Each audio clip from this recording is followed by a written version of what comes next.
1. 독일 레퀴엠의 시작. 요하네스 브람스 독일 레퀴엠이 슬퍼하는 자는 복이 있나니 그들이 위로를 받을 것임이라.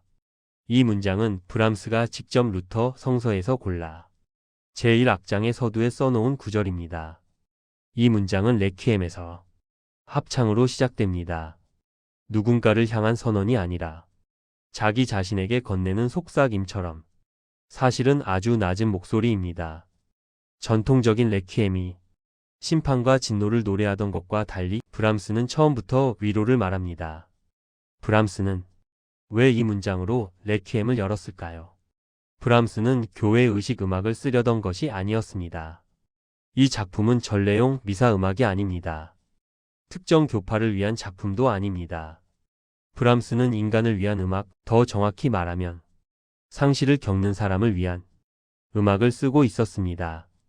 즉 죽은 이를 위한 미사가 아니라 남겨진 자를 위한 위로의 음악이었습니다. 브람스가 이 문장을 들려주고 싶은 첫 번째 대상이 어쩌면 그 누구도 아닌 자기 자신이었을지도 모릅니다. 레퀴엠은 본래 라틴어로 쓰는 것이 전통이었습니다. 그러나 브람스는 독일어를 택했습니다. 교회의 언어가 아니라 인간의 언어로, 심판이 아니라 위로를 위해. 그래서 그의 작품은 독일 레퀴엠이라 불리웁니다. 이 작품 독일 레퀴엠은 브람스를 유럽적 거장 반열에 올려놓았습니다. 소년 브람스 슬픔을 배운 시간. 함부르크의 좁은 거리. 밤의 선술집. 어린 소년이 피아노 앞에 앉아 있습니다. 그 소년이 바로 요하네스 브람스입니다. 함부르크의 가난한 가정에서 자란 소년 브람스는 밤에는 선술집에서 피아노를 치며 생계를 도왔고 낮에는 작곡을 공부했습니다. 또래처럼 뛰어놀기보다 일찍부터 세상의 어두운 단면을 보았습니다. 브람스는 남보다 먼저 세상의 무게를 배운 것입니다. 가난한 아이 브람스는 슬퍼도 크게 울 수도 없었습니다. 말이 없어졌습니다. 만약 그때 이 문장을 알았더라면 어땠을까요? 슬퍼하는 자는 복이 있다. 이 문장은 단순한 위로가 아닙니다. 슬픔은 부끄러운 것이 아니라 인간의 깊이라는 사실을, 슬픔은 실패가 아니라 인간이 인간임을 증명하는 순간이라는 것을 이 문장은 말하고 있습니다. 어린 브람스가 만약 이 문장의 의미를 일찍 이해했다면 어쩌면 그의 침묵은 덜 무거웠을지도 모릅니다. 3. 운명적 만남, 기대와 붕괴. 브람스는 젊은 시절 로베르트 슈만을 만났습니다.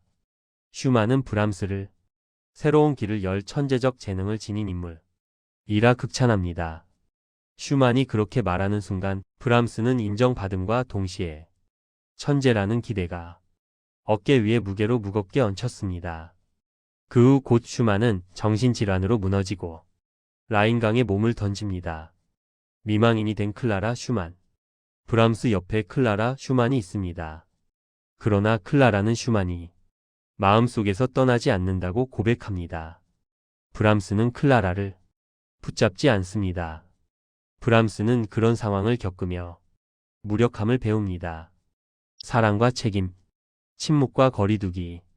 브람스는 사랑을 선택하지 않고 책임과 거리, 침묵을 선택했습니다. 그리고 버티며 살아갑니다. 이때의 슬픔은 단순한 감정이 아니라 평생의 그림자가 됩니다. 그리고는 깊이를 알 수 없는 슬픔은 그의 음악 속에 천천히 더 깊숙이 가라앉습니다. 3. 어머니의 죽음, 레퀴엠의 탄생. 1865년 어머니가 세상을 떠납니다. 그때 더해진 슬픔에 감당할 수 없어진 브람스는 무너졌습니다. 그리고 그 무너짐 속에서 펜을 듭니다. 레퀴엠을 본격적으로 쓰기 시작했습니다.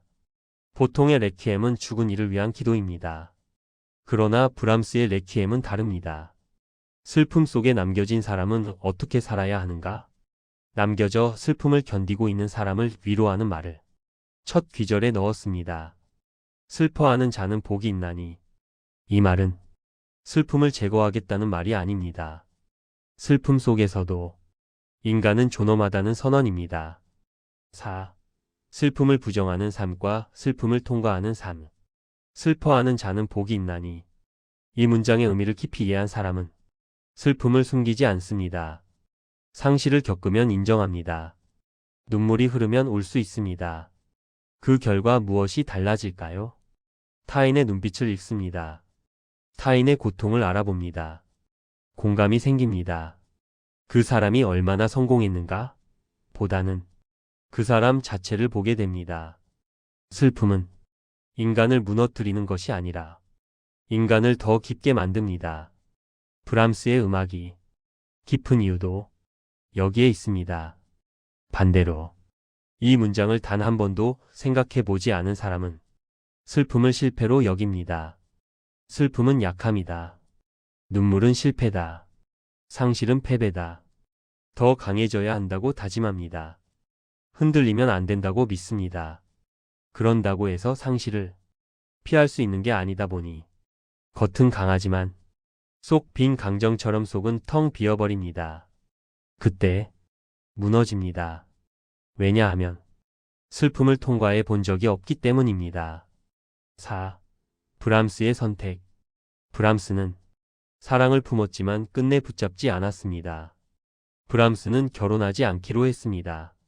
그리고 파도처럼 밀려오는 슬픔을 밀어내지 않았습니다. 브람스가 만약 슬픔을 부정했다면 브람스는 훨씬 냉혹한 사람이 되었을 것입니다. 브람스는 음악을 붙들고 살아가며 슬픔을 음악으로 승화했습니다. 그래서 브람스의 독일 레퀴엠의 위로는 얇지 않습니다. 가볍지 않습니다. 실제로 울어본 사람의 위로이기 때문입니다. 그래서 독일 레퀴엠은 심판의 음악이 아니라 인간의 품이 됩니다. 브람스의 독일 레퀴엠은 말하는 듯합니다. 슬픔은 당신을 망치지 않는다. 당신을 넓힌다 라고. 독일 레퀴엠이 최고의 합창 대작으로 손꼽히게 되자 명예는 따라왔습니다. 박수도 있었습니다. 브람스의 인생은 명예와 고독이 함께했습니다. 5. 이 문장이 인생에 주는 힘.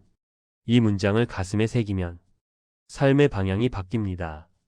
실패해도 무너지지 않습니다. 상실해도 자기 혐오로 가지 않습니다. 슬픔이 와도 그것을 통과할 수 있습니다. 왜냐하면 슬픔은 저주가 아니라 과정이기 때문입니다. 브람스의 생애가 그것을 증명하고 있습니다. 브람스는 사랑을 잃었고, 친구를 잃었고, 어머니를 잃었습니다. 그러나 브람스는 인간 브람스를 잃지 않았습니다. 슬퍼하는 자는 복이 있나니. 이 문장은 거창한 종교 문장이 아닙니다.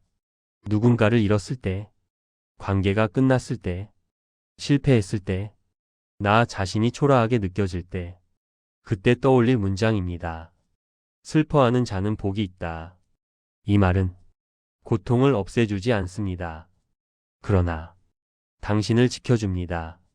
이 말은 당신에게 이렇게 말합니다. 지금 느끼는 이 감정이 당신을 더 깊은 인간으로 만들고 있다고. 오늘 우리는 수없이 흔들립니다. 그때 이 문장을 기억하십시오. 6. 마지막 브람스가 남긴 것. 노년의 브람스는 점점 말수가 줄었습니다. 그러나 그의 음악은 더 깊어졌습니다. 그가 마지막까지 지켜낸 것은 명예도 성공도 아니라 인간의 존엄이었습니다. 슬퍼하는 자는 복이 있나니. 이 문장은 그의 생애 전체를 관통합니다. 슬픔을 통과한 사람만이 진짜 위로를 건넬 수 있습니다. 그리고 그 위로는 세대를 넘어 남습니다. 7. 마무리. 이 문장을 이해한다는 것은 슬픔을 두려워하지 않는다는 뜻입니다. 슬픔을 통과한 사람은 타인의 고통 앞에서 침묵 대신 손을 내밉니다. 브람스는 자기 자신에게 필요했던 그 문장을 우리에게 남겼습니다. 그의 레퀴엠은 살아가고 있는 우리를 위한 음악입니다. 그리고 오늘 당장 이 문장을 기억한다면 삶의 어떤 순간에도 완전히 무너지지는 않을 것입니다.